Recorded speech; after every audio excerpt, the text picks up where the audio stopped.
Hey brew fans, welcome to part 2 of 4 for Pit Stop Tuesday here on World of Beer Tour. I am Leah Love and I am bringing you one of my favorite breweries, of course, Samuel Smith's, in which we are doing a mini tour with them. 4 beers, once a week. Oh, it's great.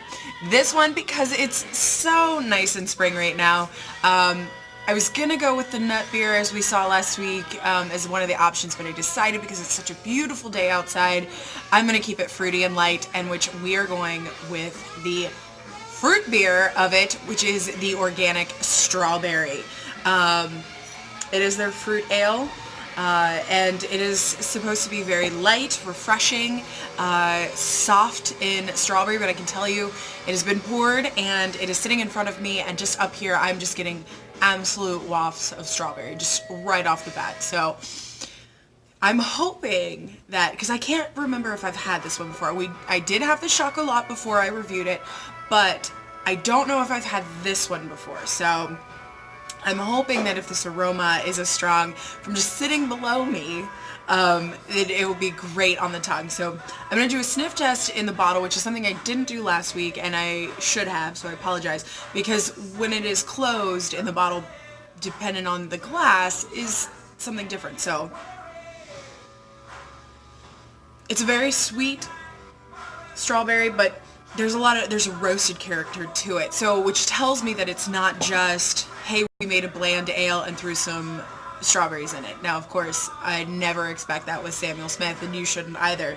And the back kind of says that it's handcrafted at Melbourne Bros Tiny Brewery, using the same equipment that they have used since, I think it was 1798.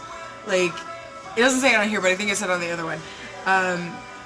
Yeah, so they just, everything's organic, the finest quality as possible, and I know so far I have yet to be disappointed from any type of ale from Samuel Smith. So, alright, here it is. It is super cloudy. That is not condensation. You can see I'm pushing this down, and that is not condensation at all. And because of the cloudiness, I can't really tell the carbonation from the glass. There isn't much of a head to it. From what there is, it would look to be like frothy. And because we don't have any lace. Oh, maybe a little. Not very sticky. But so the strong strawberry character that we are getting from the bottle isn't transferring well to the glass. That doesn't mean it's not there. It's just more light, and it's more, you're getting more of the barley, more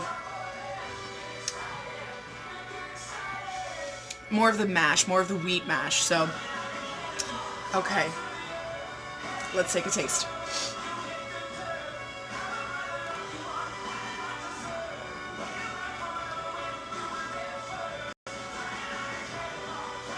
That's a good sign.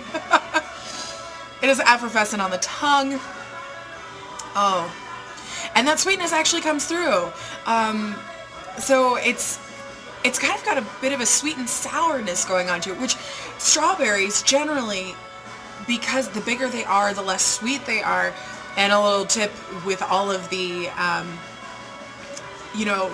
genetic husbandry with plants and the crossbreeding, this wild strawberries are actually better than farm strawberries, and I'm sure there's probably going to be some strawberry farmer who might get mad at me for saying that, and I'm sure that your strawberries are wonderful, but most of the time in the grocery store you don't get them picked right off the vine when they are the perfect ripeness, and so it's very hard to find that kind of sweetness.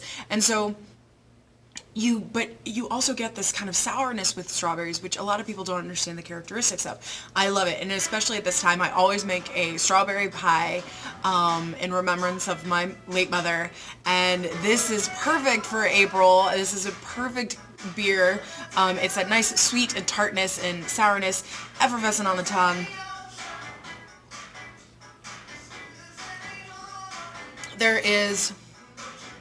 There's kind of a slickness that goes through the tongue on the sides. So, yeah. I would, if you are new to beer or you are a cider person specifically, this is one I would definitely give you a try.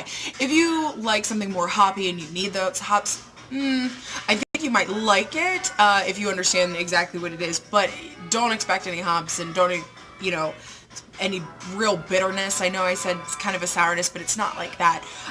Overall, definitely recommend this.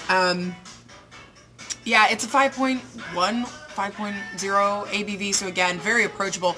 This is something that I would buy a case of, bring to the dock, to the lake, chill out, just, and have fun. This is, go me for picking the right one.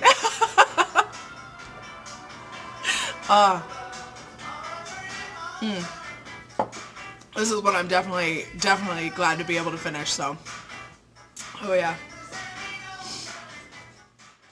Alright, you guys, thank you so much for joining me on this part 2 of 4 Pit Stop Tuesday here on World of Beer Tour. Of course, if you like this video, give it a thumbs up, make sure to share it with your friends, and subscribe. And when you subscribe, make sure to ring that bell so you get notified every time I update. And of course, if there is a beer or a brewery you would like for me to try, please leave it in the comments below. I do read every one of them, and I try to, you know, respond to everyone as much as I can. Alright, you guys, thank you for joining me, and until our next stop, bon voyage!